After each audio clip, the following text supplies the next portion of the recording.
네, 안녕하십니까. 지난 시간에 1세대 암스 통신 시스템 그리고 2세대 GSM 프로토콜에 대해서 살펴보았습니다. 2세대 GSM은 유럽 진영의 표준 프로토콜이고 이제 북미 지역에서 그리고 이때 우리나라가 IS-95 기반의 CDMN을 최초로 상용하였죠. 그래서 IS-95 기반의 프로토콜에 대해서 살펴보겠습니다. IS라고 불리우는 것은 인터림 스탠다드라고 해서 아직 표준이 확정되기 전에 잠정적으로 표준을 말을 합니다. 그래서 원래 IS라는 단어는 인터림 스탠다드는 의미이고요. 이 IS-95 기반의 CDMA 방식입니다. 채널라이제이션에서 배웠듯이 CDMA는 서로 다른 오쏘고널한 코드들을 사용을 해서 사용자들이 단말들이 오쏘고널한 코드들을 사용해서 동시에 멀티플렉스하는 방식이 바로 CDMA 방식이라고 말씀을 드렸습니다. 이 CDMA 방식에서 포워드 링크, 즉 다운링크 반응과 업링크가 어떻게 이루어졌는지 살펴보도록 하겠습니다. 채널을 여러 개로 나눠서 다운링크 쪽에서 즉 베이스 스테이션으로부터 모바일 스테이션에 이르는 이 다운링크의 채널들을 여러 개로 나누어서 사용을 하고 있습니다. 예를 들어 채널을 0번에서부터 63번까지 나눠서 사용을 하고 있는데 채널 0번은 특별한 채널로 사용을 하고 있죠. 파일롯이라고 불리는 채널로 사용을 하고 있는데 왜냐하면 무선 간에 서로 싱크가 맞아야 되죠. 보내는 신호와 받는 신호가 일정 시간부터 싱크로나이즈에 맞춰서 들어가야 되겠죠. 이 싱크를 맞춰주기 위해서 파일럿, 특정한 정보들을 알려주기 위한 정보를 사용을 하고 있습니다. 파일럿 신호. 또한 수신 감도라든지 이와 같은 정보로 사용을 하고 있습니다. 그래서 실제 데이터 용도로는 8번부터 31번, 33번부터 63번까지가 보이스 신호를 전송하기 위한 실제 트래픽 신호로 사용을 하고 있습니다. IS-95의 포워드 트랜스미션에 대해 살펴보겠습니다. 3kHz의 보이스 신호, 아날로그 신호는 9.6kbps의 디지털 신호로 디지타이즈 됩니다. 9.6 코덱을 사용해서 9.6kbps의 디지털 신호로 코덱이 바뀌게 되고, 코덱을 사용해서 만들게 되고요. 이 9.2kbps의 신호는 에러 커렉션이나 리피팅, 인터리빙을 통해서 19.2kbps가 됩니다. 이 19.2는 에러 코딩을 위해서 어떤 리더너스 비트를 추가한다거나 인터리빙을 통해서 19.2가 만들어지고요. 여기에 오쏘고널한 코드를 곱해서 먹싱이 되죠. 이 오쏘고널한 코드로 대역폭이 확산이 됩니다. 이때 사용하는 IS-95에서는 1.228 메가 칩/세컨드로 지금 대역폭이 확장이 되는 거죠. 따라서 하나의 대역폭에는 1.228MHz만큼 됩니다. 따라서 1.228 신호 안에는 사용자 1, 사용자 2, 사용자 3, 사용자 4 이 신호들이 모두 멀티플렉싱 되어 있습니다. 그래서 왜냐하면 코드가 1.228로 대역 확산을 시키기 때문에 그렇습니다. 이제 리버스 링크를 살펴보겠습니다. 리버스 링크는 일제 1.228 메가헤르츠로 되어 있는 채널로부터 자신의 신호를 추출하는 과정이죠. 마찬가지로 자신의 신호를 추출하기 위해서 코드를 곱하죠. 코드 1.28 자신만의 코드에서 베이스 스테이션이 데이터 사용자 1이 보낸 신호를 추출할 때는 사용자 1이 사용한 코드를 곱하게 되는 거죠. 코드를 곱해서 1.28에서 자신이 받는 신호를 추출하는 과정이 나타나게 되었습니다. IS-95 기반의 CDMA 통신 시스템은 여러가지 데이터 레이트, 가변 레이트라고 부르는데 가변 레이트를 제공을 하고 있고요. 프리퀀시 리유즈 팩터를 1로 가져가고 있습니다. 지난번에 우리는 이동통신 시간에 프리퀀시 리유즈 팩터, 왜냐하면 인접세 간에 동일한 주파수를 사용을 하게 되면 상호 간에 간섭을 일으킬 수 있기 때문에 인접세 간에는 동일한 주파수를 사용할 수 없다고 하였습니다. 따라서 1번, 2번, 3번, 4번을 사용을 하고 다시 떨어져서 1번, 2번, 3번, 4번 이런 식으로 떨어져서 일정 채널 간에 떨어져서 셀 간에 떨어져서 동일한 주파수 사용할 수 있다고 했고 이것을 리유즈 팩터라는 단어로 표시를 했습니다. 그런데 CDMA 시스템에서는 주파수로서 구분을 하는 것이 아니고 무엇을 가지고 구분을 해요? 코드로서 구분을 하는 거죠. 즉 주파수하고는 관계가 없다는 의미입니다. 따라서 주파수 리유즈 팩터를 1로 인접세 간에 동일한 주파수를 사용할 수가 있고 다만 인접세 간의 간섭은 무엇에 의해서만 결정이 되냐면 이 사용자가 어떤 코드를 사용을 했느냐, 이 코드 간의 옵셔널리티를 보장할 수 있느냐, 다른 사용자가 나에게 어느 정도의 간섭을 미치느냐, 이것만을 가지고 구분을 한다는 것입니다. 인접 셀 간에 동일한 주파수를 사용할 수 있기 때문에 소프트 핸드오프를 구현할 수가 있습니다. 이제 PCS라고 불리는 방식이 그 다음에 용어가 나왔는데요. 사실 PCS라고 불리는 것은 표준 시스템이 아니고 서비스의 이름입니다. Personal Communication System. 다시 말해서 PCS라고 불리는 것은 여러 가지 표준을 사용할 수 있다는 거죠. GSM을 사용을 하거나 IS95 방식을 사용하거나 PCS 서비스를 만족시켜주면 우리는 그것을 PCS 시스템이라고 부릅니다. 이제 2세대 시스템을 거쳐서 3세대 이동통신 시스템에 대해서 살펴보도록 하겠습니다. 3세대 이동통신 시스템은 크게 유럽 지형의 HSPA 시스템과 현재의 이 3.5세대로 가면 LTE 시스템이 있고 북미 지형의 CDMA 2000 시스템이 있었습니다.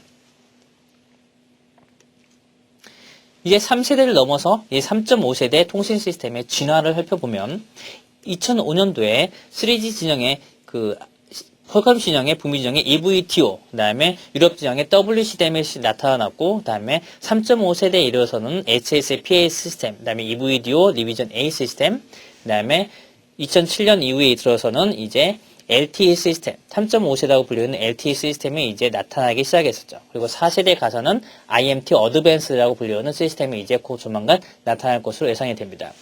반면 와이파이 진영을 해서, 즉 와이파이는 주로 IEEE에서 표준을 진영을 하였는데 와이파이 진영에서는 IEEE 801.16이 표준을 기반으로 한 모바일 와이맥스 한국에서 많이 표준을 반영을 하였죠. 그리고 이것을 발전시킨 801.16M 이것을 기반으로 한 IMT 어드밴스로 발전을 하고 있습니다.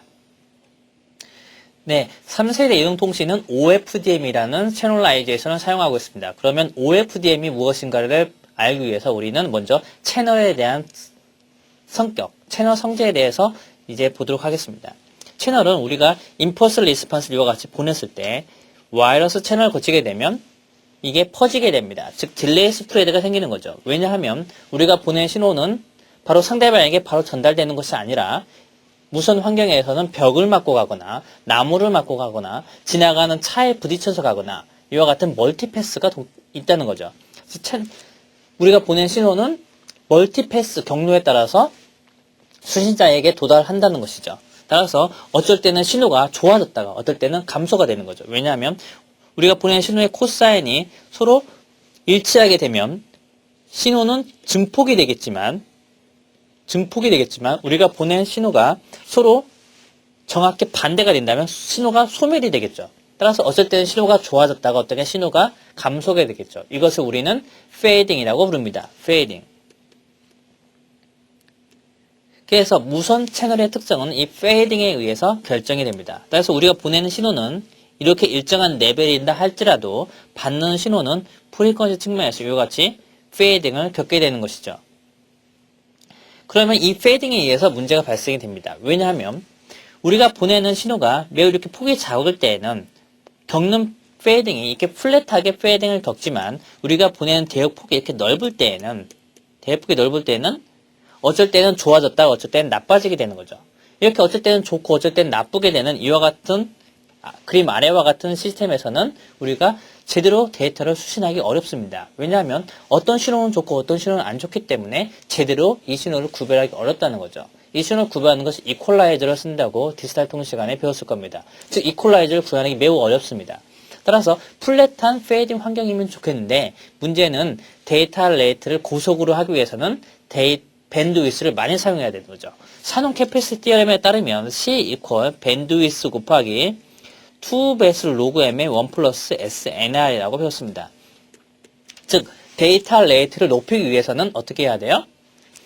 밴드위스를 증가시키거나 수신 감도를 증가시켜야 되겠죠. 근데 무선 환경이기 때문에 수신 감도는 우리가 어떻게 할 수는 없어요. 따라서 데이터 레이트를 높이려면 밴드위스를 증가시켜야 되죠.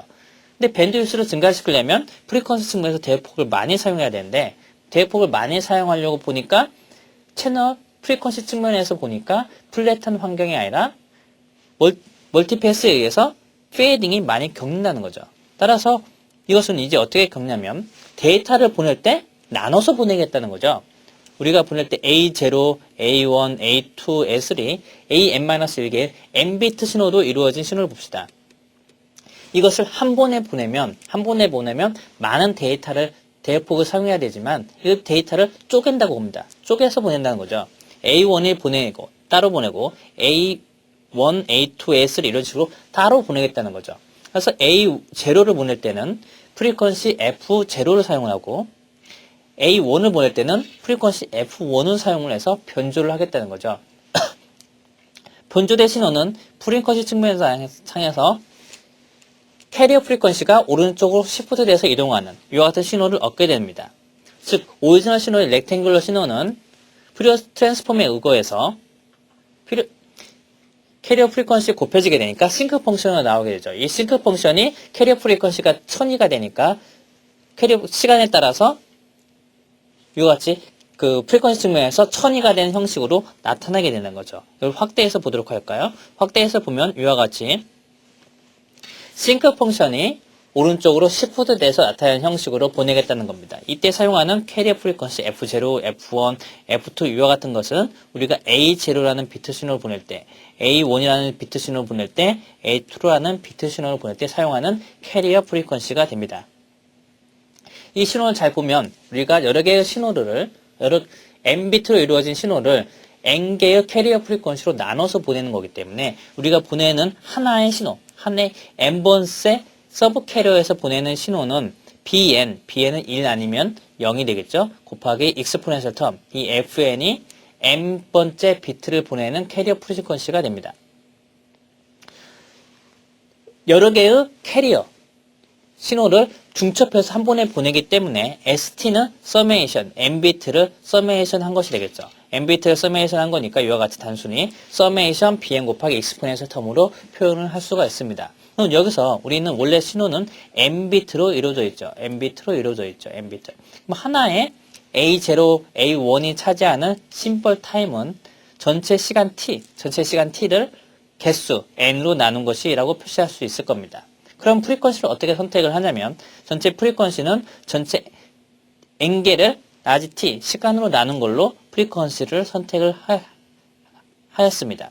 이와 같이 선택을 하면 T는 K번째 시간축에서 시간 T는 K번째 심벌 타임 K번째 비트를 이와 같이 나타낼 수 있겠죠. 이와 같이 나타내서 T 대신에 KTS를 대입을 하면 우리는 최종적으로 7.56과 같은 식을 얻을 수가 있습니다. 7.56과 같은 식을 잘 보면 서메이션 BK 익스포넨셜 텀인데 잘 보니까 이것이 무엇이에요? 인버스 디스크리트 퓨리어 트랜스폼이라는 것입니다.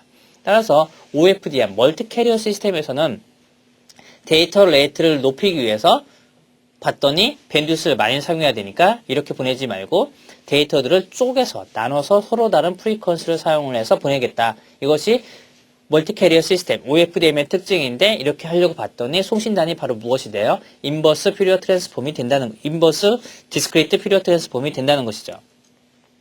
따라서 블록 다이어그램을 보면 여러 개의 신호를 시리얼 투 패럴 컨버터를 사용을 해서 B0, B1, B2로 나눠지게 되고 이것을 인버스 디스크리트 퓨리어 트랜스폼으로 보내고 수신단에서는 어떻게 해요? 다시 디스크리트 퓨리어 트랜스폼으로 이제 신호를 디모듈레이션 하고 다시 패럴 투 시리얼 컨버터를 사용을 해서 데이터들을 중첩을 시키면 된다는 것입니다. 이게 바로 멀티 캐리어 시스템 OFDM의 특징입니다. 이제 3세대 이동통신 시스템에서 우리는 지금 IEEE 진영의 IEEE 801.16이라는 표준에 대해서 언급을 하였는데요. 이 IEEE 801.16이라고 하는 것은 표준의 이름이고 모바일 YMAX라고 불리우는 YMAX는 이 IEEE 801.16 표준을 가지고 서비스한 시스템을 표준을 홍보하는 홍보기관이라고 할 수가 있겠습니다. 즉 YMAX라고 하는 것은 하나의 포럼이고 이 포럼에서 하는 것은 IEEE 801.16 표준으로 만든 제품을 인증을 해주고 널리 홍보하는 기관이라고 할 수가 있는 거고요. 그럼 Y브로는 무엇이냐? Y브로는 서비스 이름입니다. 우리가 KT 같은 경우는 쇼라든지 SK텔레콤 같은 경우는 T라고 하듯이 하나의 서비스 이름이고 이 서비스는 무엇으로 이루어졌냐면 IEEE 801.16이라는 표준으로 만든 시스템 이죠. 근데 이 시스템을 뭐라고 우리는 쉽게 부르냐면 와이브로라고 부른다는 거죠. 그와 같은 장치를 인증해주고 널리 홍보해주는 기관은 뭐라고 불러요? YMAX 프롬이라고 부른다는 거죠. 그래서 이 세 가지 용어를 이제 구분할 수 있기를 바랍니다. 우린 지금까지 이동통신 시스템에 대해서 살펴봤습니다. 1세대 암스에서부터 2세대 GSM, IS95, 3세대로 넘어가면서 우리는 SSPA, 다음에 LTE라는 시스템으로 진행하는 시스템들이 있었고 3.5세대에서 그다음에 3.5세대에 나온 와이브로라는 시스템에 대해서 이와 같은 표준의 동향에 대해서 살펴보았습니다. 이제 우리는 위성통신에 대해서 살펴보고자 합니다. 위성통신은 지구가 있으면 지구를 이제 위성이 도는 거죠. 지구를 어떻게 도느냐? 적도 주변으로 해서 이렇게 가로로 도는 방식이 있고 그다음에 극지방으로 이렇게 도는 방식이 있습니다. 대부분의 위성은 이게 폴라 오빗 세틀라이트 방식을 취하고 있습니다. 이 위성의 궤도에 대해서 이제 알기 위해서는 케플러 법칙을 이용할 수가 있겠는데요. 케플러라는 사람은 주기는 컨스턴트 곱하기 디스턴스의 1.5승이다라는 식을 발견을 했습니다. 이 케플러라는 사람은 예를 들면 예를 들어서 달은 지구로부터 약 38만 4천 킬로미터가 떨어져 있습니다. 그러면 달의 주기를 어떻게 계산을 할 수 있느냐? 지구의 반지름은 약 6,378km입니다. 다시 말해서 디스턴스는 어떻게 돼요? 디스턴스는 달의 거리 38만 4천 km 더하기 지구의 반지름 6,378km입니다. 그 다음에 디스턴스 1.5승이 되고 여기에 컨스턴트 밸류 C는 보통 0.01로 계산이 됩니다. 계산을 하면 피리어드는 1months가 나오죠. 따라서 달의 공전 주기는 어떻게 돼요? 1months가 나옵니다. 만약 어떤 위성이 있는데 이 위성이 지구로부터 약 35,786km 떨어져 있다. 지구에서부터. 그러면 어떻게 되는지 한번 봅시다. 그러면 35,786km 떨어져 있고 지구의 반지름이 6,378km이니까 거기에 1.5승 그리고 컨스턴트 밸류 0.01을 곱하면 피리어드가 어떻게 나와요? 24hour가 나온다는 거죠. 즉 지구의 자전 주기가 24시간인데 이 위성이 동일한 그 피리어드가 공전 주기가 24시간이니까 어떻게 돼요? 지구에서 그 위성을 보면 항상 고정된 것처럼 본다는 거죠. 왜냐하면 지구가 돌면서 위성이 동시에 같이 돌기 때문에 이와 같이 돌기 때문에 항상 동일하게 서 있는 것처럼 본다는 거죠. 이 위성을 뭐라고 불러요? 정지 위성이라고 부릅니다. 그래서 정지 위성이라고 하는 것은 지구의 자전 주기와 위성의 공전 주기가 서로 동일하기 때문에 마치 위성이 정지된 것처럼 보이는 그 위성을 말을 하는 것이죠. 그래서 위성의 궤도에 따라서 공전 주기가 달라지기 때문에 이 위성을 크게 세 가지로 나누고 있습니다. 고도에 따라서 지오, 미오, 니오 세 가지로 나눕니다. 그리고 이 위성이 사용하는 프리퀀시 대역에 따라서 L밴드, S밴드, 카밴드 이런 식으로 나누게 됩니다. 예를 들어서 카밴드라고 하는 것은 다운링크에서 약 20GHz 밴드 대역을 사용을 하고 업링크에서는 30GHz 대역폭을 사용을 하죠. 먼저 지오 새틀라이트에 대해서 살펴보겠습니다. 지오 새틀라이트는 가장 먼 곳에 위치를 하고 있는 새틀라이트가 되겠습니다. 그래서 세 개의 위성이 크게만 있으면 지구를 모두 커버하는 왜냐하면 가장 높은 곳에 떠 있기 때문에 모두 커버할 수 있는 그 위성이 되겠습니다. 그 다음에 미오 새틀라이트는 대표적으로 GPS 시스템이 있는데요. 여러분이 잘 알고 있듯이 GPS 시스템을 통해서 우리는 어느 위치에 있는지 그 다음에 지도 정보를 정확히 확인할 수가 있습니다. 차에서 많이 사용하고 있는 내비게이션은 이 GPS 시스템에서 오는 신호를 받아서 이 차의 위치, 로케이션, 위도 경도 정보를 분석을 해서 지도와 매핑해서 보여주고 있는 장치지요. 그래서 GPS 시스템에 있는 위치가 바로 미오 새틀라이트입니다. 즉 약 18,000km 상공에 위치하고 있고요. 24개의 새틀라이트가 지구를 계속 돌면서 지구에게 그 좌표를 보내주고 있습니다. 신호를 보내주고 있는 거죠. 이 GPS는 미국에서 군사 목적으로 만들었다가 일부 신호들은 전 세계로 전 세계에 이제 퍼블리시 했기 때문에 우리가 그 신호를 이용을 해서 지도좌표를 얻고 있습니다. 지도좌표를 얻는 방식은 삼각 측정법을 통해서 얻을 수 있습니다. 우리가 어떤 사람이 있는데, 빨간색 어떤 사람이 있는데 A라는 지점과 B라는 지점과 C라는 지점으로부터 어느 정도의 거리가 있다는 사실을 알게 되면 삼각 측량법을 사용을 해서 정확한 위치를 알 수가 있는 거죠. 마찬가지로 GPS 세계로부터 우리가 신호를 받아서 그 신호의 딜레이를 고려를 해서 위치를 판별을 한다면 우리가 어느 지점에 있는지 알게 된다. 그게 바로 GPS를 이용한 위치를 정확히 찾는 방법이 되겠습니다. 그 다음에 지구로부터 가장 가까이 있는 리오라는 위성이 있습니다. 리오라는 것은 보통 이제 500에서 약 2000km 상공에 있고요. 지상으로부터 통신하기 매우 가까운 거리에 있습니다. 대표적인 이제 서비스 시스템으로는 이리름 서비스가 있었고요. 이리름 시스템은 1990년도에 모토로라가 시작을 해서 77개의 새틀라이트 네트워크를 띄워서 이동통신처럼 사용자에게 단말기를 서비스하겠다는 그 서비스 시스템이 되었습니다. SK텔레콤이 이제 1994년에 지분 투자를 해서 1998년에 서비스를 시작했다가 이리름 서비스가 제대로 안 되고 계속 돈만 먹는 이제 번들이 되었죠. 그래서 2000년도에 서비스를 중단을 하였습니다. 그래서 이리름 서비스를 통해서 사실 모토로라가 이동통신 쪽에서 가장 앞선 그 회사 중에 하나였는데 이리름 서비스에 너무 많은 투자를 함으로써 모토로라가 이동통신 쪽에서 약간 취약해지는 그런 계기가 되었습니다. 현재는 이리름 서비스가 거의 이제 서비스 되고 있지 않은 그런 상태입니다. 이제 글로벌 스타라고 불리우는 어떤 이제 시스템이 또 있었고요. 글로벌 시스템도 마찬가지로 리오 새틀라이트 시스템에 들어가고 약 1400km의 상동에 있었습니다. 이리름 서비스와 글로벌 스타의 가장 큰 차이점은 이리름 서비스는 위성 간에 서로 통신을 합니다. 그래서 지구에서 통신을 할 때 상대방 위성으로 지나가서 이 위성이 다른 사용자에게 통신하는 방식이 이리름 서비스가 되고요. 글로벌 스타는 사용자가 위성하고 통신하고 위성이 다시 지상 안테나와 통신을 한 후에 지상 안테나가 다시 위성으로 들어가서 사용자와 통신하는 이와 같은 서비스가 글로벌 스타 서비스입니다.